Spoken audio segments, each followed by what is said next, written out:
A gente vai voltar hoje em um tema sobre o qual já falamos há bastante tempo aqui no Eu Com Isso: evangélicos, judeus e a ligação com Israel. Vamos falar ainda sobre os estereótipos que circundam evangélicos e judeus.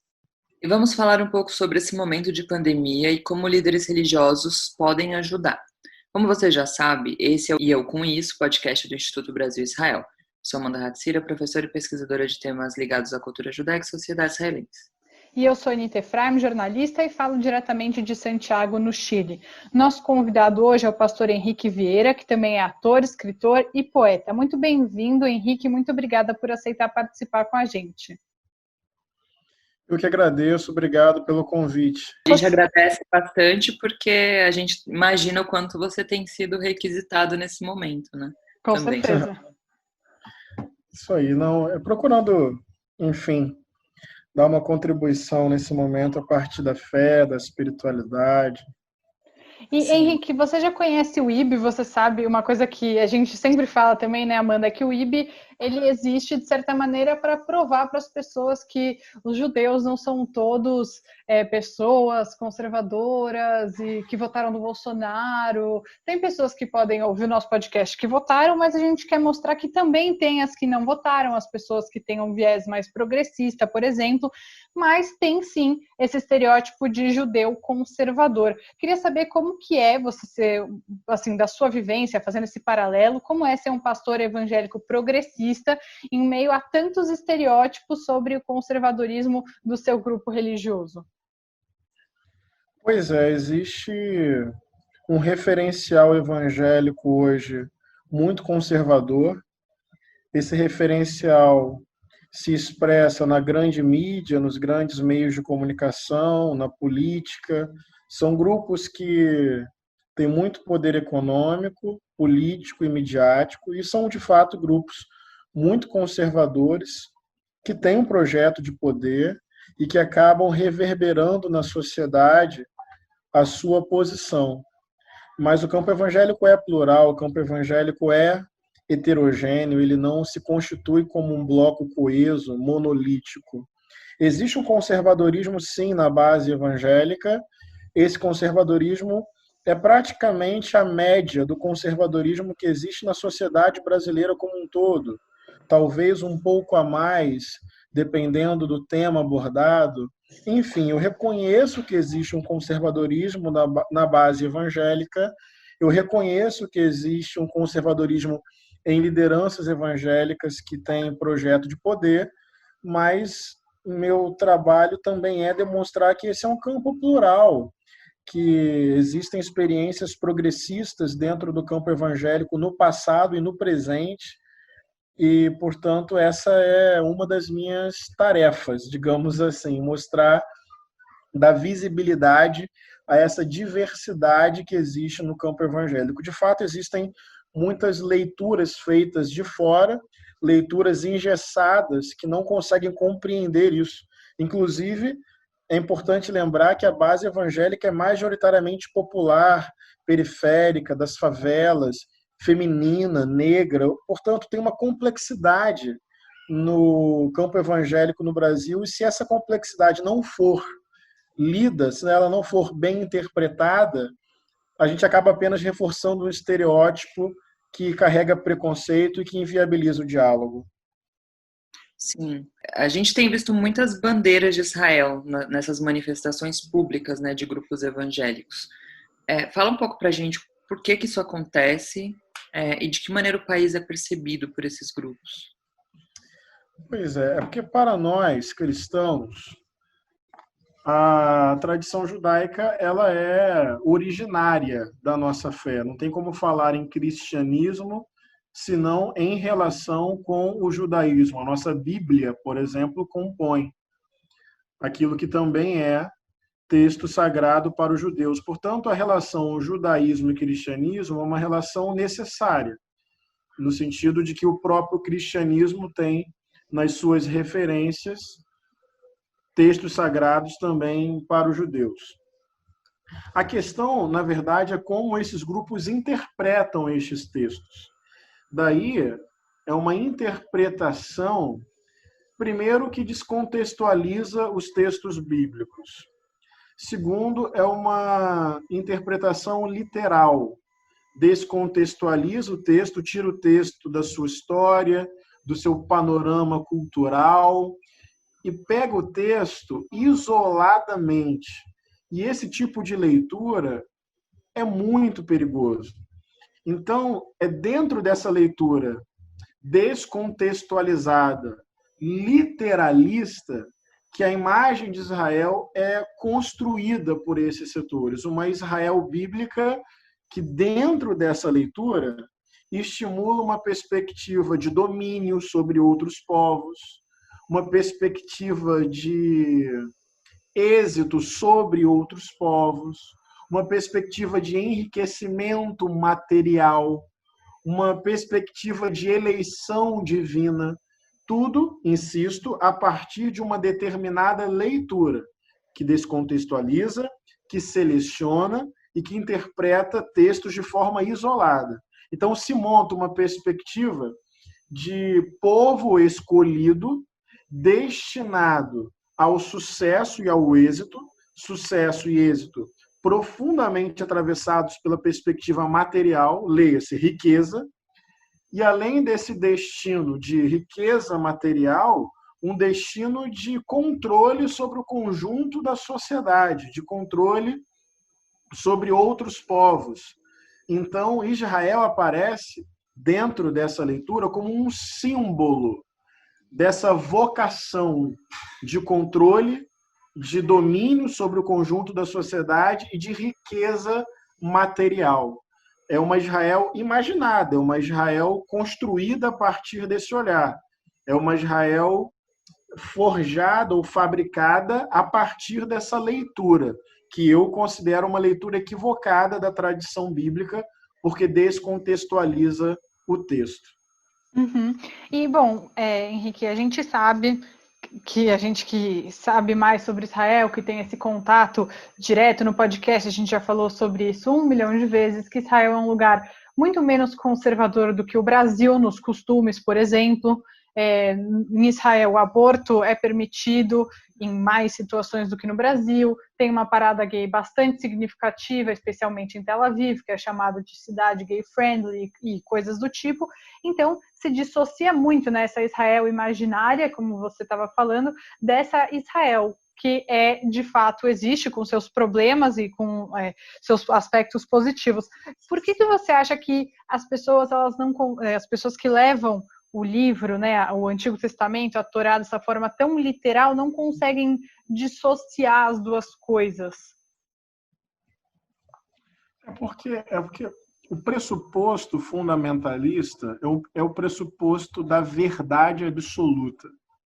A verdade absoluta cega completamente o entendimento, inviabiliza a reflexão crítica. Não consegue ver, pegando a expressão que você utilizou, porque esse olhar está pré-condicionado por uma narrativa que se considera absoluta e, portanto, inquestionável. Essa leitura da Bíblia que forja e que fabrica essa imagem de Israel não é uma leitura que se reconhece como leitura, que se reconhece como interpretação, que se reconhece como um olhar ou uma narrativa, uma experiência. Não. Essa leitura é vista e vivida como única, como objetiva, imparcial, neutra, ou sendo mais direto, revelação de Deus. Ora, se é revelação de Deus, não tem questionamento. Se é revelação de Deus, não tem outra possibilidade. Se é revelação de Deus, não precisa ouvir o que os outros têm a dizer, porque a verdade já está completamente dada. Então, o fundamentalismo, ele forja uma subjetividade indisponível ao diálogo. Então, a Israel já está dita pelo que a Bíblia diz. E o que a Bíblia diz não é passível de questionamento. Então, pronto, se montou esse circuito que inviabiliza essa reflexão sobre o que você está dizendo. Mas o que é Israel de verdade? A diversidade que existe na sociedade israelense. os movimentos progressistas que existem lá? Ou então, qual é outra forma de ler a Bíblia? Será que esses textos não precisam ser contextualizados e por aí vai?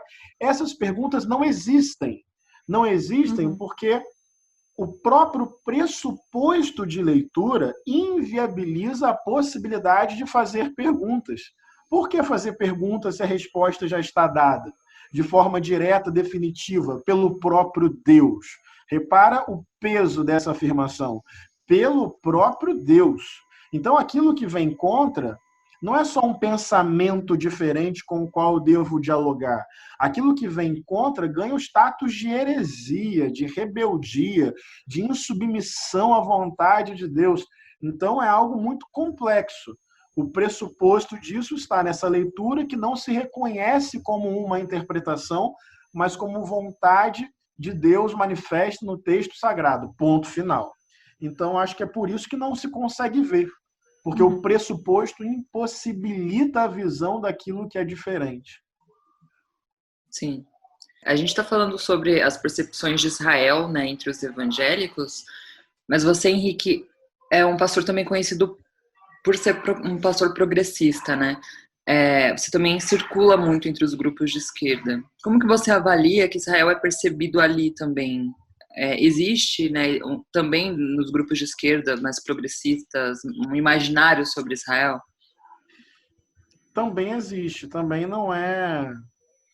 Como é que eu posso dizer? Não existe uma visão única. Existem diferentes visões e interpretações dentro da esquerda ou das esquerdas. Não dá para dizer que existe uma visão única. Mas, dentro das esquerdas, tem uma determinada narrativa que é contra Israel em tese e a priori. Eu também percebo isso.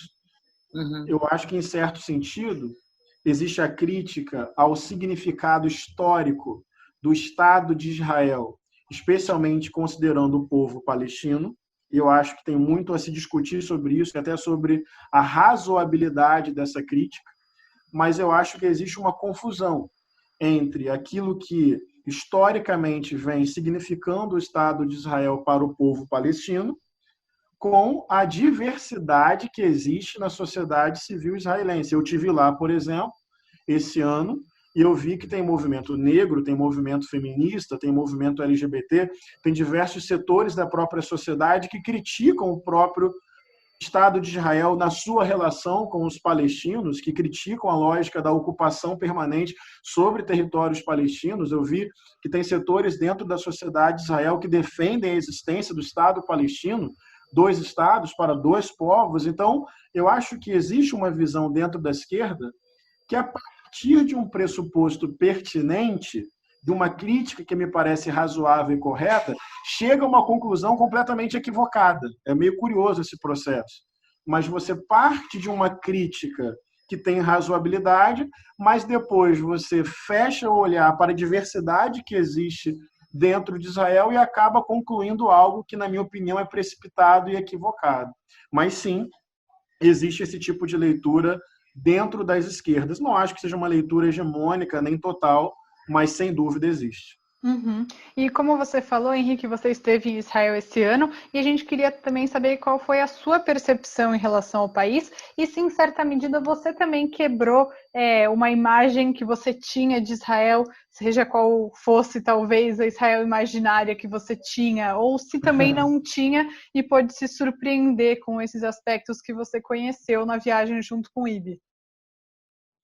Eu não tinha exatamente, acho que como eu não conhecia Israel, então de alguma forma ainda era uma projeção, uma imaginação.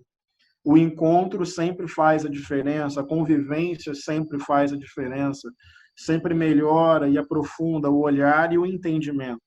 Mas eu não tinha uma visão, digamos assim, de fechamento à realidade de Israel. Conforme eu falei, eu sou cristão, o cristianismo bebe do judaísmo, e a minha leitura do que eu chamo de Antigo Testamento, do que os cristãos chamam de Antigo Testamento, é uma leitura de profundo respeito e profunda admiração.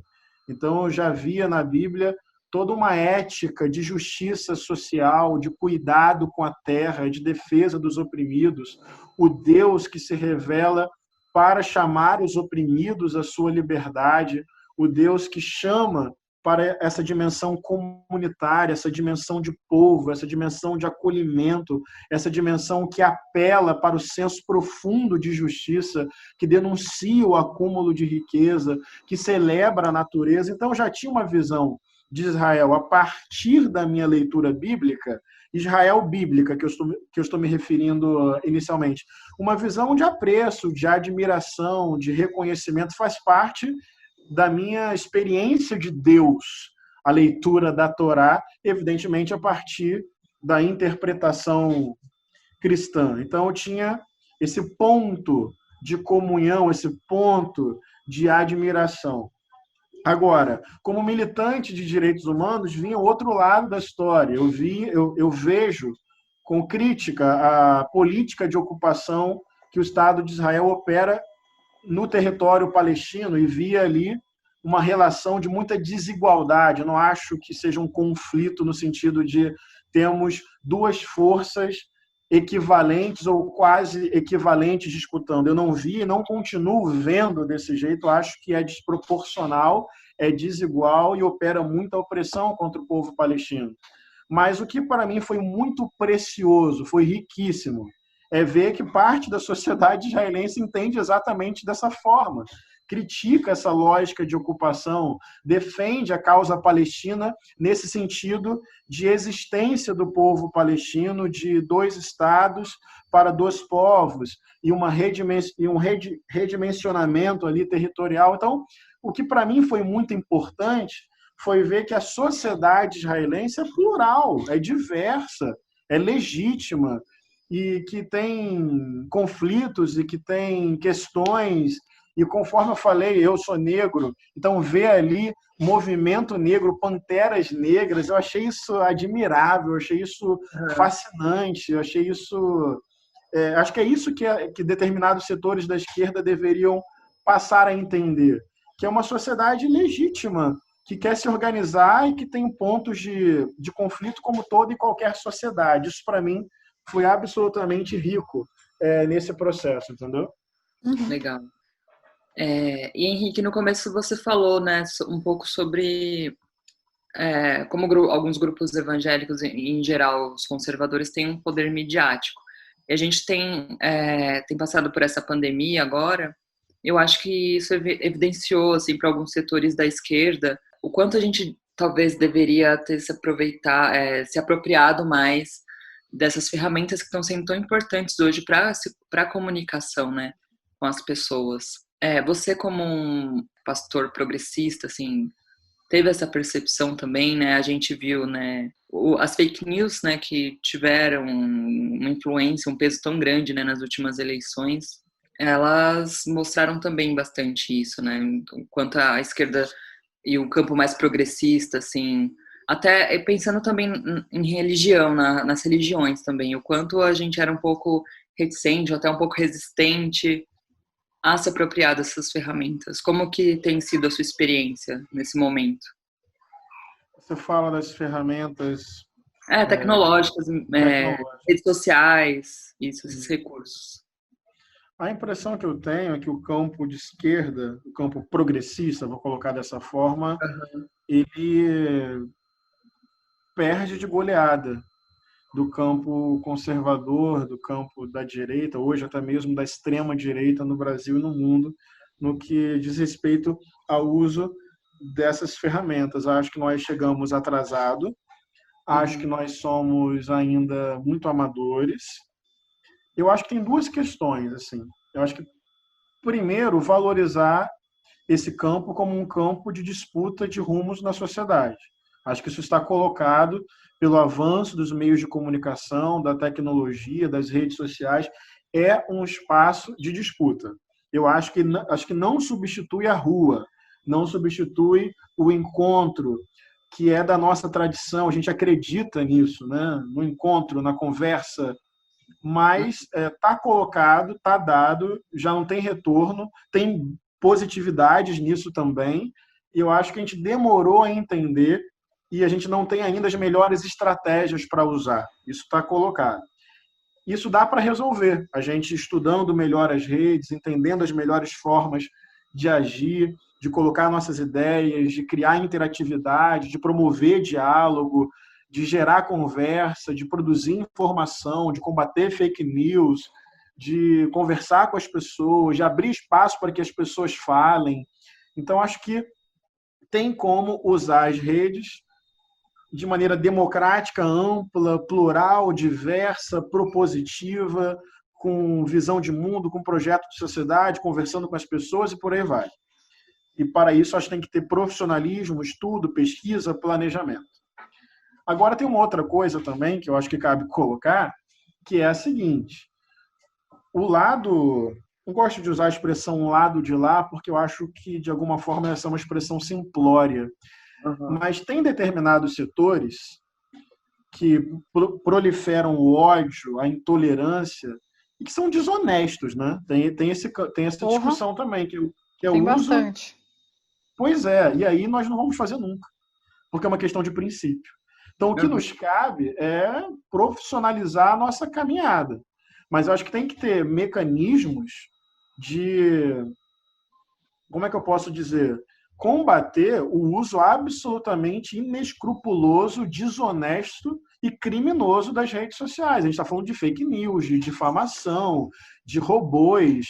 Isso aí a gente nunca vai concorrer. Por que a gente não vai concorrer? Porque a gente não se propõe a fazer. E por que a gente não se propõe a fazer? Porque isso é antiético, isso trai a democracia, isso inviabiliza o diálogo, isso desinforma. Então, assim, o que cabe ao nosso campo fazer? Melhorar as nossas estratégias a partir dos nossos princípios éticos, né? Mas o que eu quero dizer é que essa disputa não é só porque a gente chegou depois. Ela não é só desigual, desproporcional, porque a gente chegou depois e porque a gente não é tão profissional ainda. Ela é desigual, desproporcional, porque tem gente fazendo crime na internet, em campanhas eleitorais de peso no mundo, Estados Unidos, Brasil, até que ponto isso não está atraindo ainda mais a nossa frágil democracia, entende?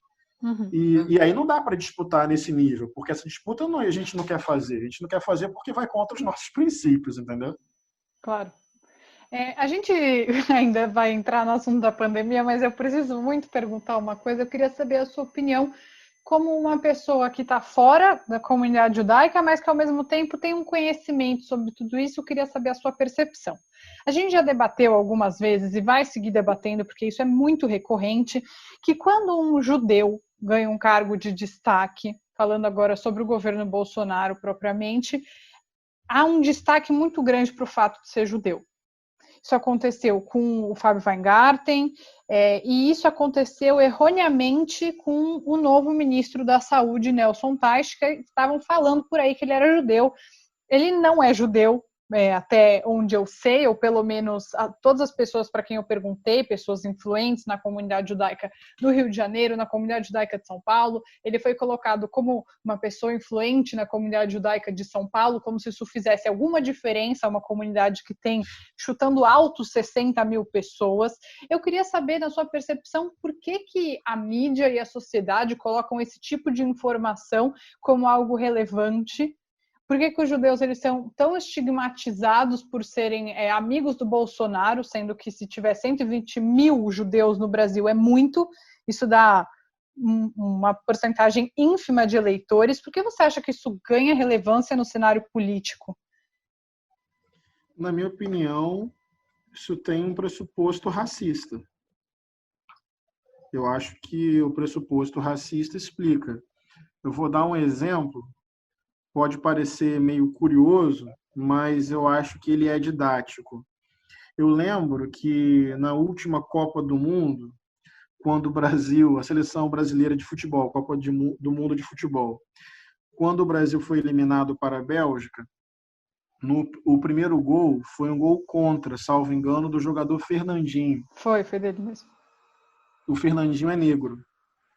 E aquele gol contra, muitas pessoas...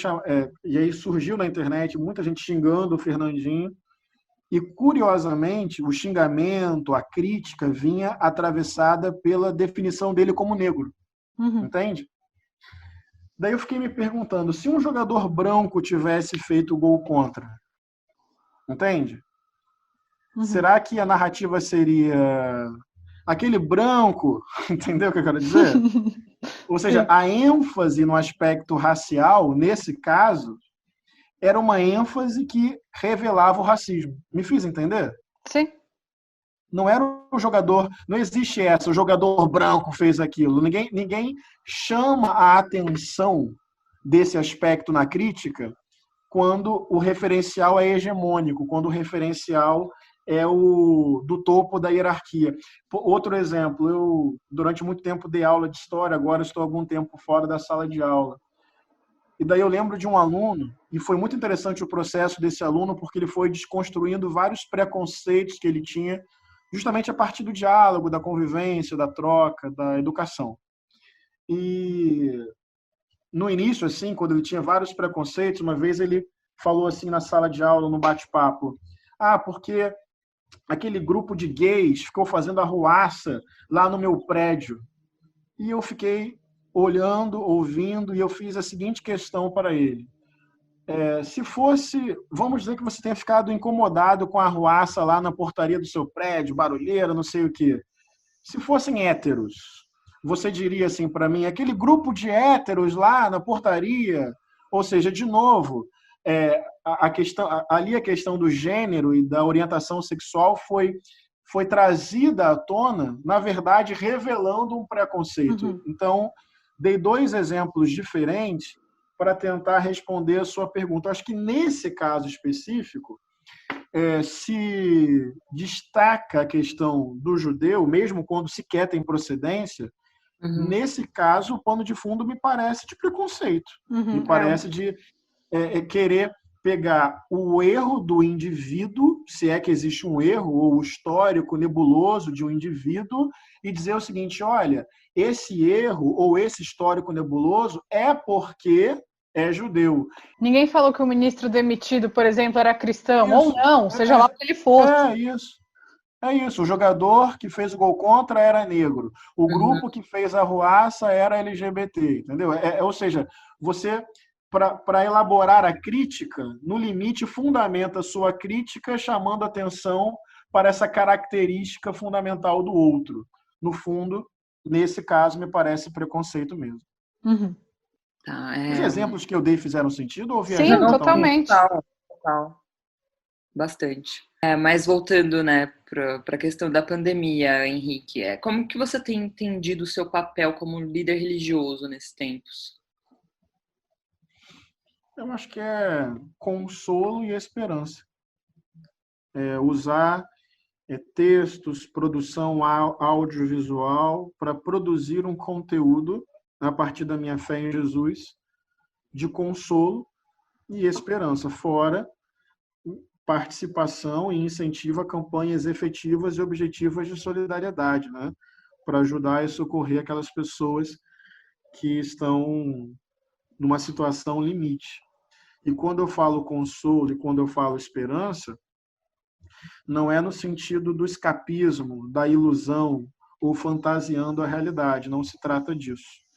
É consolo no sentido de reconhecimento da dor, de reconhecimento da fragilidade humana, de reconhecimento de que nós não temos controle sobre todas as variáveis que interferem e às vezes definem a nossa vida.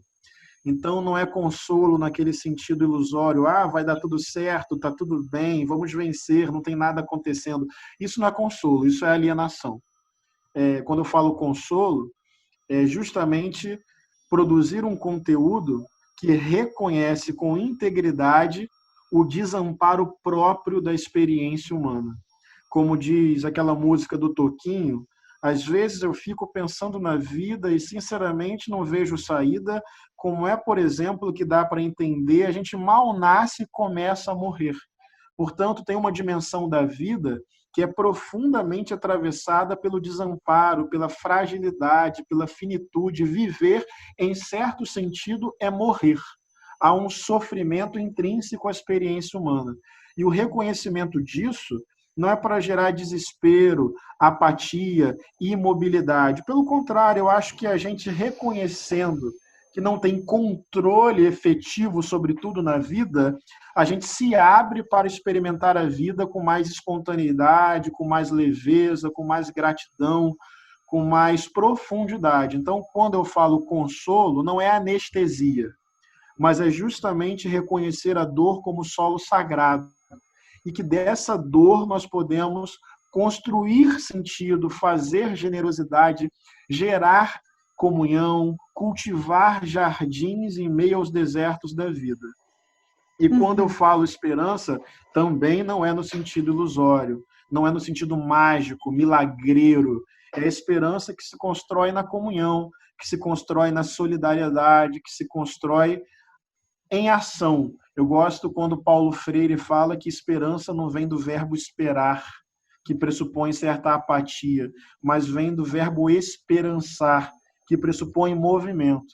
Então, minha tarefa nesse momento é, de alguma maneira, produzir essa dimensão de consolo íntegro e de esperança consequente. E também, por fim, essa dimensão da esperança vem atravessada de uma crítica civilizacional, na minha experiência de fé. Eu acredito que a espiritualidade do Evangelho é revolucionária.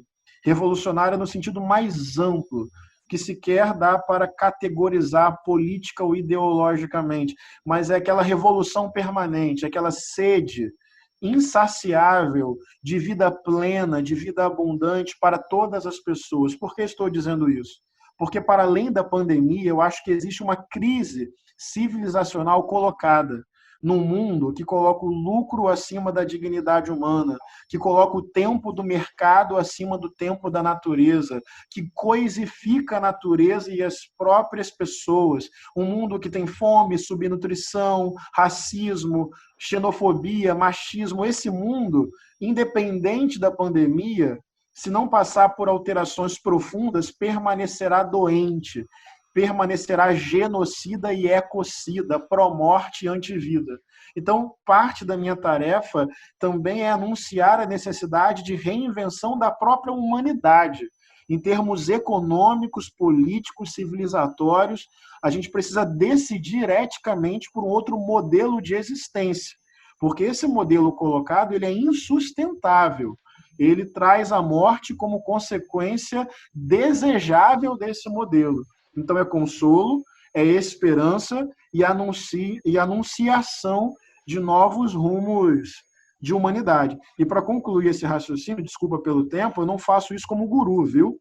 Eu não gosto de me colocar no lugar de dono da verdade. Eu sou fraco, frágil, falível, efêmero, contraditório. Então, eu faço isso sempre em comunhão, a partir da minha tradição de fé, e apontando caminhos enquanto tento construir esses caminhos dentro de mim. Então, eu não sou exatamente a verdade daquilo que falo. Eu sou, muitas vezes, o contraponto daquilo que desejo e preciso constantemente me transformar para que, no máximo grau de coerência, eu possa anunciar com a minha vida aquilo que as minhas palavras apontam. Então, quando eu falo que esse é meu trabalho, é, ao mesmo tempo, o meu trabalho de recriação da minha própria vida todos os dias. Henrique, eu achei muito, muito bem colocado tudo isso que você trouxe, assim, e muito bonito também enxergar as coisas, assim, a partir dessa perspectiva. E eu acho que nos resta agradecer muito por ter contribuído aqui, trazido essa mensagem também, porque eu acho que, e desejo que esse possa ser o papel de todos nós, né? Construir essa esperança e esse consolo também para as pessoas próximas a nós. E agradecer também, né, porque você tem feito um trabalho bastante importante aí nas redes sociais e construindo, levando essa mensagem para as pessoas. Muito obrigada por ter participado mais uma vez, por ter aceitado o nosso convite. Nada, eu que agradeço. Sempre que quiserem, estou à disposição de vocês, tá? Muito obrigado pela oportunidade. Henrique, muito obrigada. E deixa suas redes sociais para quem quiser te seguir e continuar acompanhando o seu trabalho, onde as pessoas te encontram. Tá. @Pastor Henrique Vieira no Instagram, onde eu tenho colocado bastante conteúdo, tenho feito muitas lives. E desde semana retrasada eu também entrei com um podcast chamado Fraterno Abraço, que está nas principais plataformas. São reflexões de 10 a 15 minutos de espiritualidade e vida. Então, @Pastor Henrique Vieira no Instagram e Fraterno Abraço, Spotify, Deezer, Google, enfim, nas plataformas aí de podcast. Então tá bom. Obrigada, Henrique. Até a próxima. Valeu, fraterno abraço, gente. Obrigada, até mais.